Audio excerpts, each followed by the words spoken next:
According to deputies, that's when he came running out this door, still cuffed. Some of the ways that they're doing that is by adding security cameras to the building, not just ones that overlook the front door, but also some that overlook the parking lot. Knudsen made her way through this thick brush to a nearby cotton field. For students on the go, YouTube may be the best place to catch the latest crime prevention video. Larceny can happen at any time to anyone. But you can also catch them on one of the many flat-screen TVs on campus, like here in the Mendenhall Student Center. Take a look at this car behind me. Crews brought it up from the ditch. Just in the last hour, the wind has really picked up here. Rain is kind of moving sideways. I had a chance to speak with them over the weekend, and they were telling me that normally only one person worked in the store at night. Wes, for 24 hours, the Belvoir community was left in the dark. Firefighters weren't receiving pages, so they didn't know about fires happening in their area. Firefighters depend on others to let them know when something is wrong. No one knows about a call. You can't answer a call. But on Saturday, volunteers with the Belvoir Volunteer Fire Department couldn't rely on their pager system for 24 hours. Nobody was receiving the pages, so we know where the call was, or the location, anything. They said they were aware of it, and the Radio 1 was working on it. Fire Chief Tom Harris says there were 3 calls for help that day. In 2 of those calls, there were only a handful of people that responded to man the hose and fight the fire. How scary is that? It's really bad. I mean, you get 2 people to a structure fire and you really got to fight it. Nothing they can do. If anybody's inside, you got to have a minimum of about 5 people on hand for anybody to enter the structure. As a backup method, firefighters are also sent a text message to their personal cell phone, letting them know a fire is happening in their area. But what if they don't see the text? After you go to sleep at night, you don't hear the ding on the text. The page is not working. I got up Saturday morning, there was 2 calls showing on it on my phone that I had not heard. But when the last call came in for Joshua Court, Harris says despite not getting the page, they did hear the call on their main system. That's just a luck of the draw. Could have been a fully involved structure, could have been someone in it. No one would have known except for those couple of people that just happened to hear their phone. Yeah. Hello? Basically what we're trying to do today is we're trying to serve some of the orders of commitment. Yo, Sheriff's Office. That's law enforcement lingo for scooping up some delinquent parents. We'll go to different addresses and check different things and try to take our efforts to get these papers served. It's a push to help single parents who are owed back child support. So something like this right here does help throughout the year. Lieutenant Willie Hyman and his unit with the Pitt County Sheriff's Office hit the streets day and night, hoping to make a difference, but sometimes it doesn't work that way. I dealt with 2 generations. I had met some people when they were first born and was serving papers on their parents, and then once they got adulthood, I ended up serving papers on them. Sometimes it's just a game of cat and mouse. Go to one address, leave them there, go to another one, go to another one. Some days the mouse gets lucky. Nah, you kill nobody. The guys already know that we're looking for them because they know they didn't appear in court, and they know that the order is coming down. I try to get close to you as I can. Yeah, man, bad day. Everything on the table up there, man. Other days, it's the cat. I really take it serious because this is our future for sure. In Pitt County, Amanda Brannon, News Channel 12. Don't move too much, them cuffs are tight. Some emotions are held in, while others seem to overflow. It hurts. It hurts because I'm sorry. An early morning fire at a ministry home on Old Tar Road in Winterville leaves 3 people without a place to stay. The home, owned by God's Love, helps those in need. Devastation again, and just hard. Really don't have words to say. The house just began to just go like somebody just dropped a bucket of gas on it or something. Lewis Groom says when he woke up, he saw smoke coming from his roommate's bedroom. I had said, Chris, where are you? Where are you? And a couple of seconds, she came around shaking her hands. I didn't know if she was trying to put something out or if her hand was on fire or what.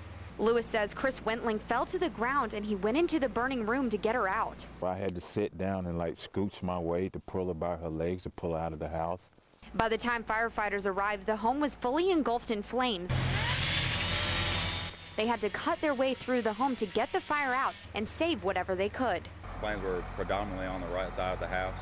It's easy to see how quickly this fire spread. Most of this furniture here is blackened and charred. You can't even tell that this was once a flat screen TV. It looks like they've lost everything down to their ironing boards, you know. So this is going to have to be starting all over again for these people. It took a residence for 3 people, but God is bigger than a fire. They will be taken care of. Wes, this was a pure accident. The driver of the car was never charged, but it did change the lives of one little girl and her family. I'm back home forever, so I'm not going back anymore. Amber Jones is getting back into the groove, playing with her stuffed animals and waiting for the green tomatoes to grow. Back in May, she was hit by a car while fishing with her family on a bridge near her Greene County home. She ran across the road to grab a bag of chips. My mom told me to stop. I kept on going. She made it across one side okay, but coming back was another story. See no cars coming by, so I went back. And then I got killed. Then I was asleep. After the accident here at the bridge, Amber was brought to the hospital where she was in critical condition with a serious head injury. Her sister, Jessie, was at a friend's house when she got the phone call. They told us she probably wasn't going to make it. They said it was a good chance she was going to die, so we were all really upset and scared. Amber was in the hospital for almost a month before she was able to come home. She kind of like restarted everything, like she's wearing diapers to bed, and it's been hard, but she's getting through it. Like, we gotta watch her closely and stuff. Doctors told the family that Amber has to take it easy when it comes to doing normal kid things like riding a bike or climbing a tree. They said if I hit my head again, I'm gonna be in the hospital again. So I don't want to do that. A now cautious 5-year-old who says she'll be looking both ways. I'm all better now, so now I don't have to see the hospital anymore. I didn't know if this bear was gonna come attack the van with myself and my daughter in it or not. Christine Cummins, who didn't want to show her face on camera, says she had just pulled into her driveway and was getting out of the car when her neighbor yelled out to her to get back in. Her 10-year-old daughter was asleep in the back seat. I said, why? What's going on? She said, there's a bear in your yard. And so I jumped back in the van and I shined my headlights on and put the high beams on, and sure enough, there was a huge black bear. She says the bear, believed to be about 400 pounds and 6 feet tall, had gone through her trash cans looking for any food it could find. Something Sylvia Coward, who lives nearby, knows all too well. She says a big black bear has been roaming around the woods behind her home for the last month and a half. He huffed.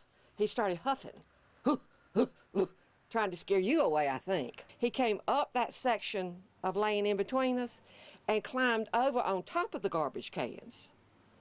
And we had some lattice in there. He broke all that down and threw it over into my flowers. Sylvia believes it's likely the same bear hunting for food. He probably goes from here to that woods across there. He'll be back.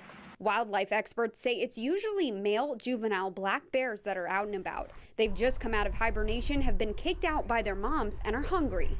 They're looking for anything they can find. But even though bears may look scary, Robbie Norville says you don't have to worry. I just tell people don't approach them, and certainly don't feed them, whether directly or indirectly. In Pitt County, Amanda Brannon, News Channel 12. Bobby Daniels is just like any other man. No, man. I'm country, redneck country. 2 dogs and a house in the middle of Grimesland. Just give them treats. That's all you got to do is sit. And they'll do anything you ask them to do. Over? Good boy. Like alert Daniels to problems. It was around 3 a.m. Friday morning when he heard barking. So I asked my wife to get up. Maybe he had to go potty. His wife let the dogs out and she saw something strange. She said, Bobby, did you lend your trailer to somebody? I said, no. She said, well, somebody's out there sitting on your trailer. We looked back over in the yard, and my lawnmower was sitting in the middle of the yard. They'd been out underneath my shelter, pushed my lawnmower about 20 feet. And what saved the day wasn't this big dog named Penny, who can do just about any trick, even ride a lawnmower. The Penny in there, she probably would give me the key to the house. It was his little baby boy, as he calls him, named Sam. He'll chase him. You go right after him. Sam's about the best watchdog we ever had. This tire track is the only thing that remains from the would-be thieves after Sam came out yapping and scared them away. And they just took off right there, boom, just like that. I mean, just almost all at the same time. You know, when the door opened, Sam ran out here and they took off. Bobby says he's grateful Sam was keeping watch, but he's not taking any more chances. But now I lock everything up tight. In Pitt County, Amanda Brannon. That's the way it goes. News Channel 12.